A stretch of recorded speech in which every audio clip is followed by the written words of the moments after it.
Bihar digital platform के ए to max में आप सभी का स्वागत है। मैं हूं अभिनव। बिहार विधानसभा चुनाव में अब कुछ ही समय का वक्त रह गया है। ऐसे में सारी राजनीतिक पार्टियां अपने अपने स्तर से चुनाव मैदान में उतर चुकी हैं। बीजेपी से लेके जनता दल से लेकर सभी जितनी राजनीतिक बड़ी पार्टियां हैं, सब वर्चुअल तरीके से अपनी रैलियों को अंजाम दे रहे हैं और अपने अपने तरीके से क्षेत्र में अपने पदाधिकारियों को उतार भी चुके हैं वोट को लेके।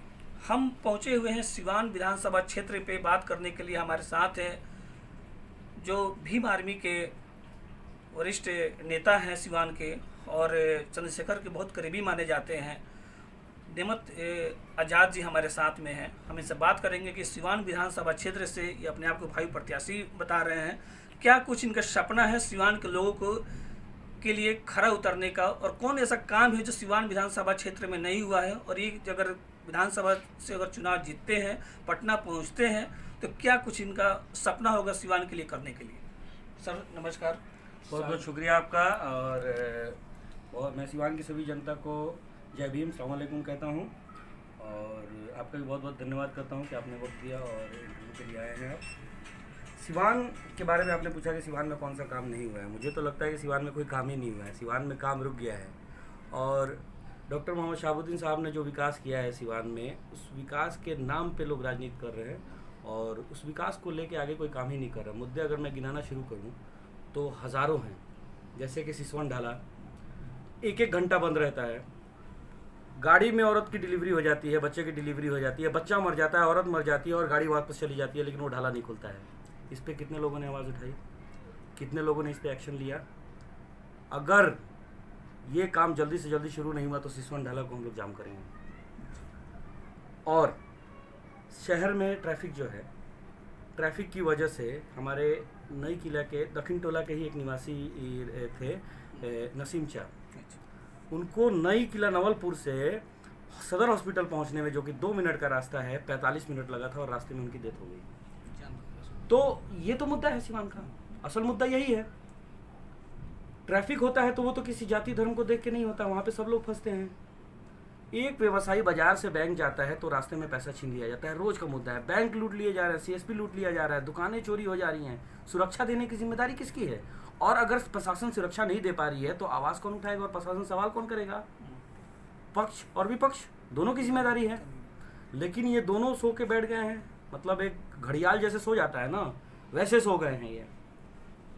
प्लस एक ये है कि 40 साल से राजनीति कर रहे हैं और यही लोग करेंगे। हॉस्पिटल में ब्लड बैंक की हालत आज दयनीय हो गई है, 18 यूनिट ब्लड स्टॉक में है।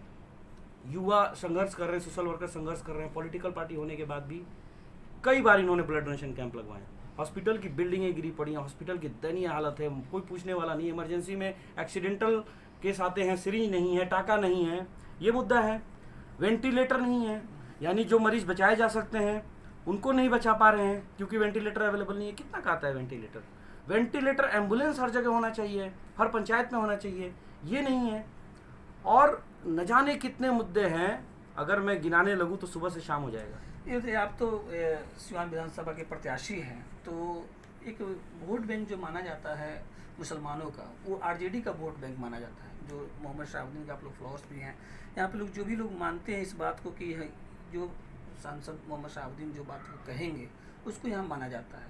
ऐसे में अपने आप को कहाँ देखते हैं कि मान लीजिए कि जो आरजेडी का वोट बैंक है उसमें आप कहीं ना कहीं संदमारी करेंगे, उसमें और भी आरजेडी से ऑलरेडी यहाँ पे लोग उम्मीदवार हैं, तो इसको कहाँ आप देखते हैं?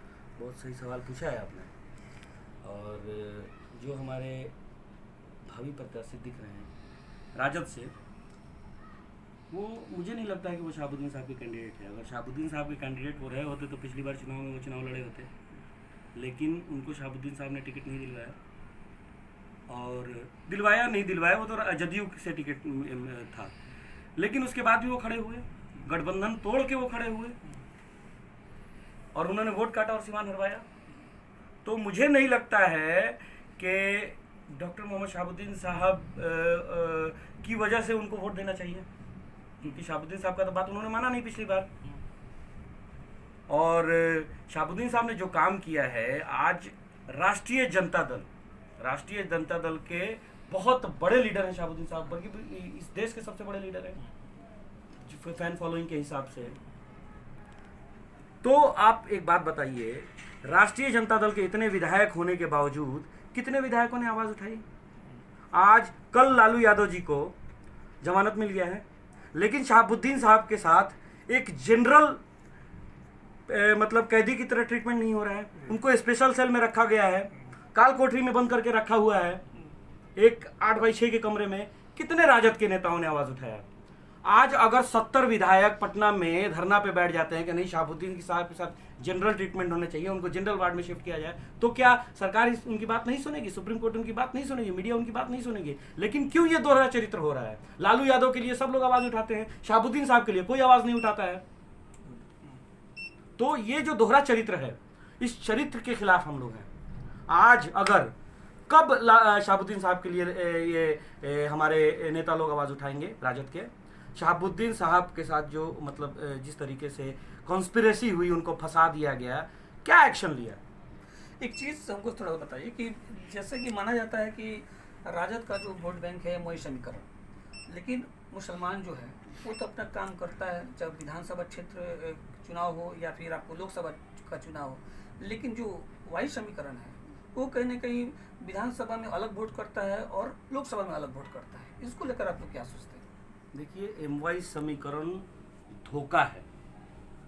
धोखा इसलिए है क्योंकि एमवाई समीकरण रहा ही नहीं है। अब तो ऐसा लग रहा है कि राजद को सिर्फ एम ढूंढ रहा है, वाई सिर्फ अपनी जाति को देख रहा है, सिर्फ एम ढो रहा है राजद को। और अगर ये एक सेक्युलर देश है तो यहाँ पे सबकी बात होनी चाहिए, एमवाई की तो बात होनी ही नहीं चाहिए। तो यहाँ पे तो असल मुद्दे के ऊपर ना, ये जातिवाद की राजनीति क्या है, मैं तो इसके खिलाफ हूँ भैया। जब एक मैं कह रहा था कि जब कोई क्या कहते हैं ढाला पे कोई फंसता है तो वो जाति देख के नहीं फंसता, जब ट्रैफिक में कोई मरता है तो वो जाति देख के नहीं मरता, जब कोई एक्सीडेंटल पेशेंट हॉस्पिटल पहुंचता है तो वो जाति देख के नहीं पहुंचता, और जब किसी का पैसा लूट लिया जाता है तो वो जाति देख के नहीं लूटा जाता है। तो इस चीज़ को दिमाग से निकाल के ये सोचना होगा कि हमारे सिवान के लिए कौन एक सक्षम युवा है या कौन एक सक्षम आदमी है जो 24 घंटे रात के 12 बजे भी आपके लिए खड़ा रहेगा। इस चीज़ को देखना होगा। क्राइम की घटनाएं सिवान में बहुत ज़्यादा बढ़ गई, लूट की आए दिन रोज घटनाएं हो रही हैं। सुशासन की सरकार बिहार की सरकार कही जाती है, जो अभी नीतीश गवर्नमेंट चल रही है, ठीक है। इसमें आप लोग सर क्या देखते हैं कि जो क्राइम में जो एक बात होती थी पिछले 15 साल में कि जंगल राज की बात होती थी, तो उस जंगल राज में और अब में क्या आपको अंतर कुछ देखने को मिलता है क्राइम को लेकर? देखिए, क्राइम बिहार में हमेशा से रहा है। जो ये शहाबुद्दीन साहब के रीजन को जंगल राज कहा जाता है या लालू यादव के रीजन को, बाकी जगह का तो नहीं मालूम है, लेकिन सिवान को शहाबुद्दीन साहब ने क्राइम मुक्त किया है। शहाबुद्दीन साहब के आने से पहले सिवान की क्या हालत थी मैं आपको गिनाता हूँ। जब एक लड़की यहाँ से गुजर के जाती थी ना दरबार से कॉलेज की तरफ, उसका दुपट्टा खींच लिया जाता था। शाम के 6 बजे के बाद अगर कोई औरत स्टेशन पे उतर जाए ना तो उसकी गारंटी नहीं थी कि वो बिना रेप हुए घर पहुंच जाए। ये सिवान की हालत थी। आप बाइक लेके रोड पे नहीं निकल सकते थे, ये हालत थी सिवान पे। और जो वो क्या कहते हैं हॉस्पिटल रोड का एरिया है, वहां पे तो दबंगई से बैंकों को लूटा जाता था। तो वो एरिया वो दिन लोग भूले हैं क्या? नहीं। शहाबुद्दीन साहब ने सिवान को क्राइम मुक्त किया है और कॉन्स्पिरेसी के थ्रू उनको फंसाया गया है। और जिस केस में जिस मतलब मामलों में उनका कोई लेना देना नहीं है, उसमें मीडिया ट्रायल करके प्रशासन को पैसा खिला के या दबाव डाल के झूठा केस किया गया है। और मैं हमेशा ये बात बोलूँगा, और सिवान का एक एक आदमी जो पुराना आदमी है वो ये जानता है कि शहाबुद्दीन साहब से पहले सिवान की क्या हालत थी और शहाबुद्दीन साहब के टाइम में सिवान की क्या हालत हुई और उसके बाद क्या हाल हुई। ये बताने की ज़रूरत नहीं है सबको। जो जिस केस में शहाबुद्दीन साहब को फंसाया गया है उस केस के बारे में सिवान का बच्चा जानता है, बच्चा जानता है। अब चुनाव का समय है, ऐसे में सबसे बड़ी अगर समस्या है सिवान नहीं बल्कि पूरी बिहार के लिए, वो है रोजगार की, उद्योग धंधों की, इंडस्ट्री के लिए। और सबसे ज़्यादा आपके जो मोहम्मद शहाबुद्दीन साहब थे, उन्होंने खेल के लिए बहुत सारा सिवान को योगदान देने का काम किया था, जो आज के डेट में वो सब हाशिए पर है।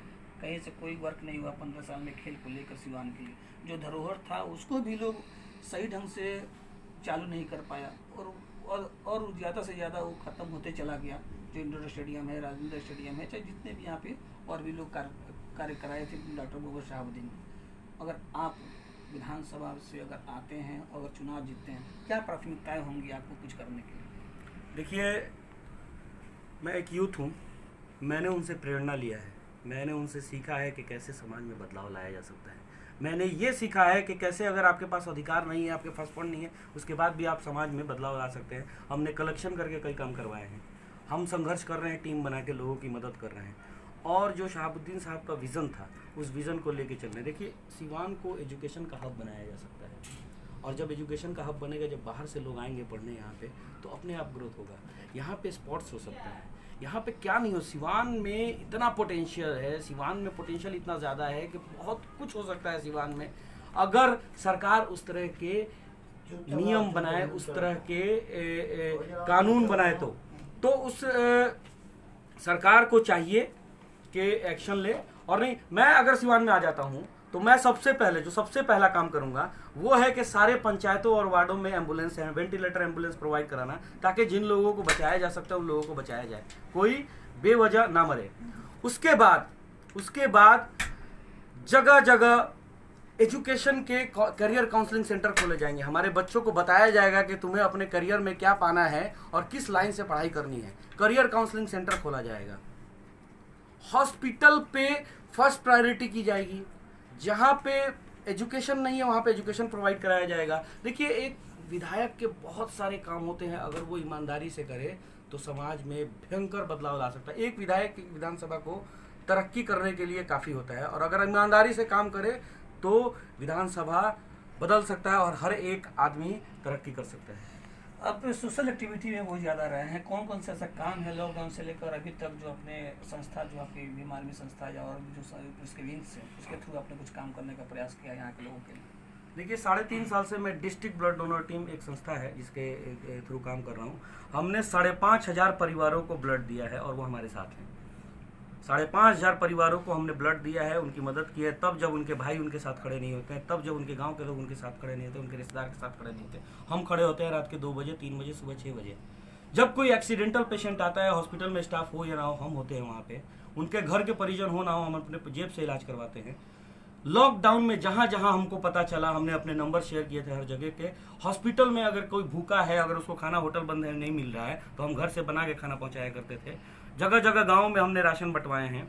तो उसके बाद भीम आर्मी के साथ हम जब किसी के साथ अन्याय होता है और उसका केस दर्ज नहीं होता है, तो हम लोग थाने में जाके केस दर्ज करवाते हैं। हमारी बहनों के साथ बलात्कार होता है और उनको इंसाफ नहीं मिलता है, तो हम लोग थाने में जाके FIR दर्ज करवाते हैं। तो सिवान में तो हम लोग 24 घंटे यहाँ के लोगों के लिए संघर्ष करते हैं, और बिना कुछ हुए हमने बहुत कुछ किया है सिवान के लिए। मैं सिवान की जनता से एक बार कहूँगा कि एक बार आप मौका दे के देखें। सिवान अगर बदल नहीं जाए और सिवान में सारी चीज़ें सही नहीं हो जाए, तो आप जो कहें